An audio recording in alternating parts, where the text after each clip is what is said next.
வருடத்தில் இல்லாத அளவு ஐரோப்பாவின் தண்ணீர் பஞ்சம்.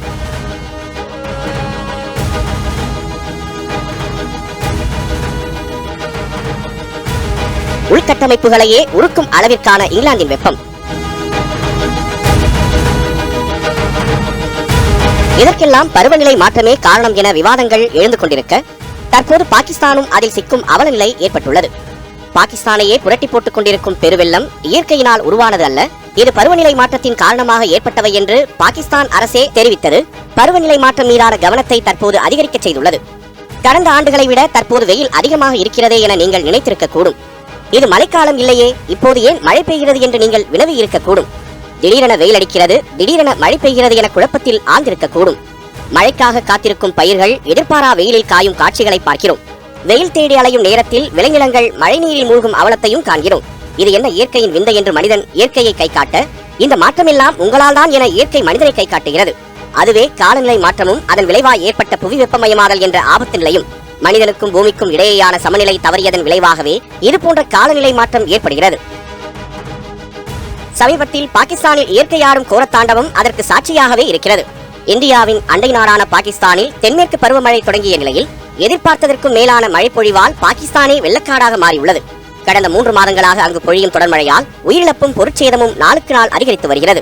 இந்த கனமழையின் காரணமாக பாகிஸ்தான் முழுவதும் வெள்ளம் சூழ்ந்து சுமார் 3 கோடிக்கும் மேற்பட்ட மக்கள் பாதிக்கப்பட்டுள்ளதாக பாகிஸ்தான் ஊடகங்கள் செய்தி வெளியிட்டன. வெள்ளம் அதிகம் பாதித்த 110 மாவட்டங்களில் சுமார் 50 லட்சத்திற்கும் மேற்பட்டோர் தங்கும் இடம், உண்ண உணவு இன்றி தவித்து வருகின்றனர். இந்த கனமழை வெள்ளத்தில் சிக்கி சுமார் 1300க்கும் மேற்பட்டோர் பலியானதாக பாகிஸ்தானின் தேசிய பேரிடர் ஆணையம் தெரிவித்தது.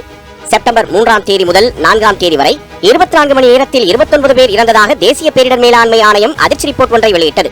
அதேபோல் கனமழை, வெள்ளம் தொடர்பான சம்பவங்களில் 113 பேருக்கு பலத்த காயங்களும் 1500க்கும் மேற்பட்டோருக்கு லேசான காயங்களும் ஏற்பட்டதாகவும் தெரிவிக்கப்பட்டது. பாகிஸ்தானே இந்த வெள்ளத்தினால் ஸ்தம்பித்து போனது. அந்நாடு முழுவதும் மழை வெள்ள பாதிப்புகளை சமாளிக்க அவசர நிலையை பிரகடனப்படுத்தி ஆளும் அரசு மீட்பு நடவடிக்கைகளை துரிதப்படுத்தி வருகிறது. ஐக்கிய நாடுகள் சபை மனிதநேய விவகாரங்களுக்கான ஒருங்கிணைப்பு அலுவலகம் வெளியிட்டுள்ள செய்திக்குறிப்பில், பாகிஸ்தானில் கனமழை காரணமாக சுமார் 14 லட்சம் வீடுகள் முற்றிலும் அழிந்ததாகவும் 20 லட்சம் ஏக்கர் பயிர்கள் பாதிக்கப்பட்டு 8 லட்சத்திற்கும் மேற்பட்ட கால்நடைகள் உயிரிழந்ததாகவும் தெரிவிக்கப்பட்டது. வெள்ளத்தில் தவிக்கும் நபர்களை மீட்கச் செல்லும் படகுகளும் கவிழ்ந்து விபத்துக்குள்ளாகும் அவலநிலையும் அங்கே ஏற்பட்டு வருகிறது. இந்த வெள்ளத்தினால் செப்டம்பர் 4ஆம் தேதி வரை சுமார் 8000 கோடி ரூபாய் அளவு இழப்பு ஏற்பட்டுள்ளதாக பாகிஸ்தான் அரசு தெரிவித்தது. நட்பு நாடுகள் தங்களுக்கு உதவ வேண்டும் என உதவி கேட்டதை அடுத்து பாகிஸ்தானுக்கு 240 கோடி ரூபாய் நிதி வழங்க இருப்பதாக அமெரிக்கா தெரிவித்தது. மேலும் நிவாரணத்துக்காக சுமார் 1300 கோடி ரூபாய் ஐக்கிய நாடுகள் சபை வழங்கியுள்ளது.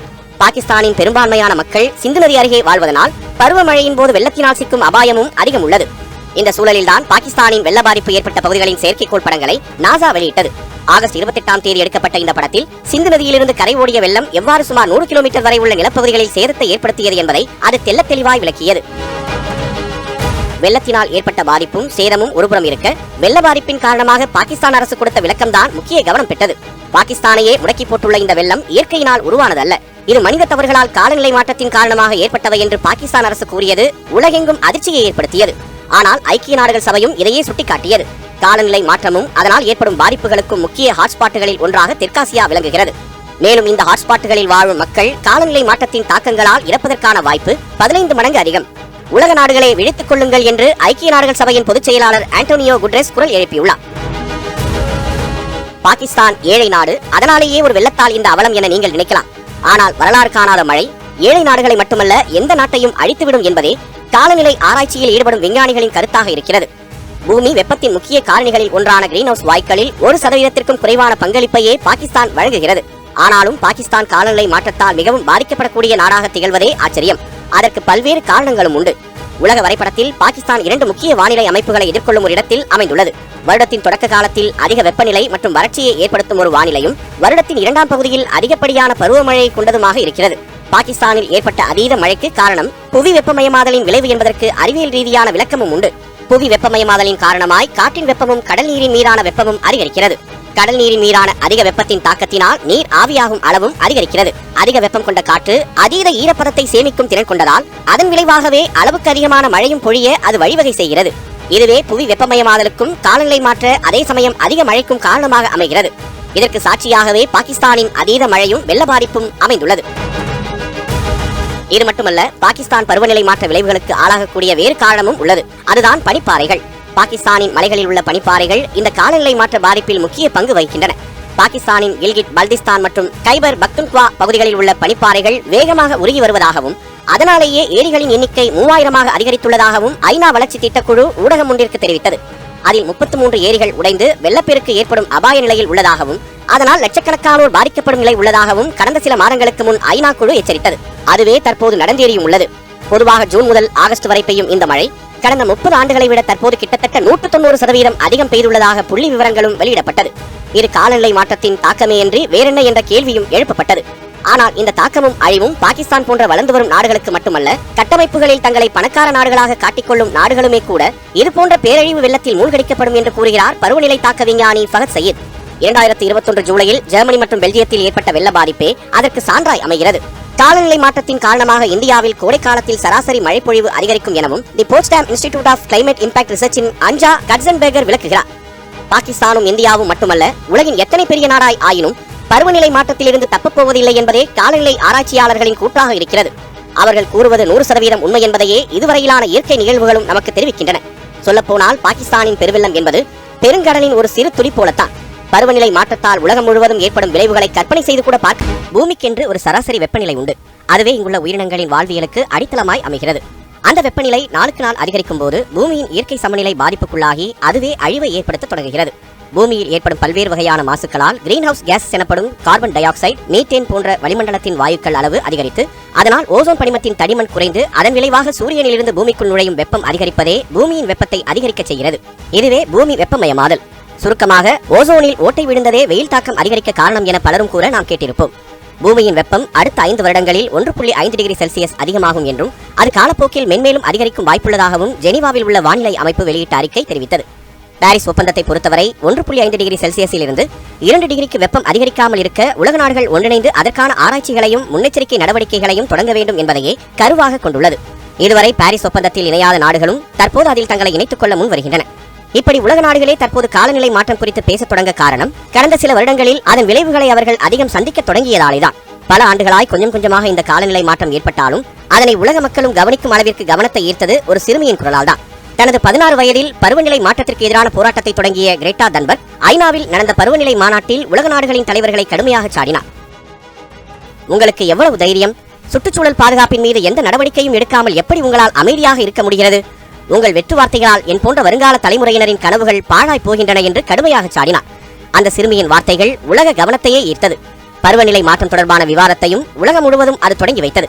சிறந்த நடிகருக்கான ஆஸ்கர் விருதை பெற்ற ஹாலிவுட் நடிகர் லியோனார்டோ டிகாப்ரியோ புவி வெப்பமயமாதலை தடுப்பது நம் ஒவ்வொருவரின் தலையாய கடமையாகிறது என பேசியது உலகின் கவனத்தை ஈர்த்தது. அதிலிருந்து ஒவ்வொரு வருடமும் ஏற்படும் பருவநிலை மாற்றம் தொடர்பான எந்த ஒரு செய்தியும் முக்கிய கவனம் பெற தொடங்கியது. அதிகம் மழை பொழிய வேண்டியது குறைந்தது, வழக்கத்திற்கு அதிகமான வெயில், காற்று மாசு, கடல் நீர் மாசு, நீர்நிலைகள் ஆக்கிரமிப்பு, ஏக்கர் கணக்கில் காட்டுத்தீ என எண்ணற்ற செய்திகள் கவனம் பெற தொடங்கின. அந்த வரிசையில் உலகின் தென்கோடி பகுதியில் உலகையே உழுக்கும் ஒரு ஆபத்தான நிகழ்வு நடந்தது.